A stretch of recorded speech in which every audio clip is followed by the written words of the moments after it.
Morning, how are you doing? It's just after 6 o'clock on Tuesday morning, 7th of January. I'm down in the workshop. I've been up for a couple of hours and I've done a few jobs in the office. Ordered some new tyres for pick-up, ordered some laser cut steel bits, just generally done those office jobs. Made a few alterations to some lax line parts that are getting CNC routed out of plastic by the company in Leeds that do it for us. I'm quite proud of the fact that most of the stuff that is made for Laxline is made in Yorkshire.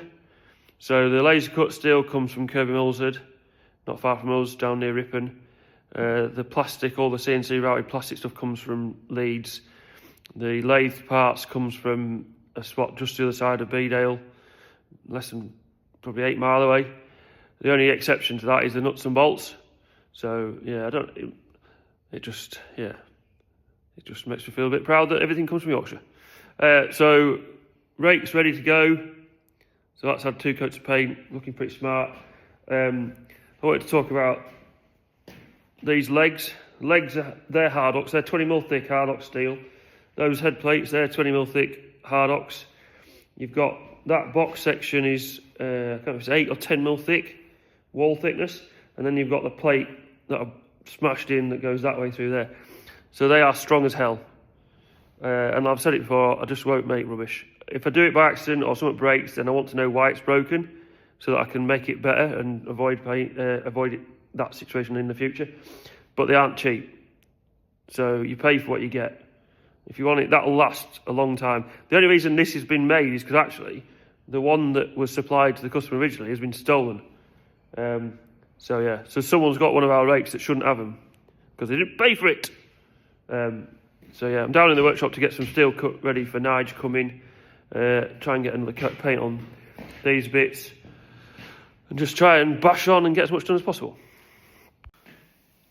I've just given that another coat of paint and I thought I'd show you a bit of what goes into painting.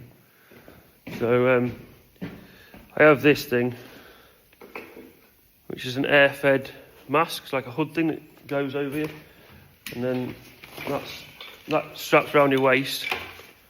There's a filter in there, and then you have an airline connects to there. So I've got a constant feed of air coming to me into the hood. And it also has these things, you can't really see it, but that is basically a replaceable screen that goes on the front of there. So when that gets inevitably covered in overspray, you just pull it off and put a fresh one on. And in fairness, I really like that. I hate spray painting, but that makes it a lot more not enjoyable, but bearable. There's various reasons why I hate it anyway.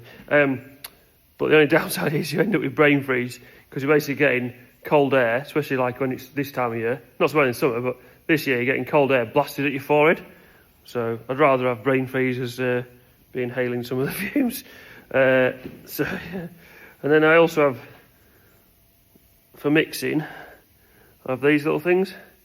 So basically put that in a battery powered drill and use that to mix up the paint to get it all consistent, and because we're mixing like paint, hardener and thinners, so you've got 3 parts going in to mix up the paint, and sometimes it's only 2, but most of the time when it's top coat it's 3, and in fairness undercoat's 3 as well.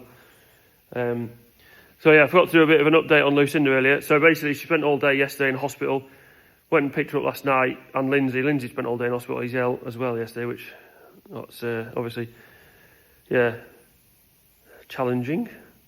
Because once Lucinda got going again, she was all over the place. And as toddlers do, gobbing off, shouting about, and yeah, you can tell she was better when she starts doing that. But she came home with a load of antibiotics, an inhaler, steroids, all sorts of stuff. So for anyone who's got kids, they'll know what the battle is when it comes to trying to apply stuff like that to a toddler. It's a bit of a 2-man job, so that's going to take as another reason for going home to do the school run is to help Lindsay give Lucinda a medicine. The weather's playing havoc with the schedule. That's the rake that's going out. That was one that was painted.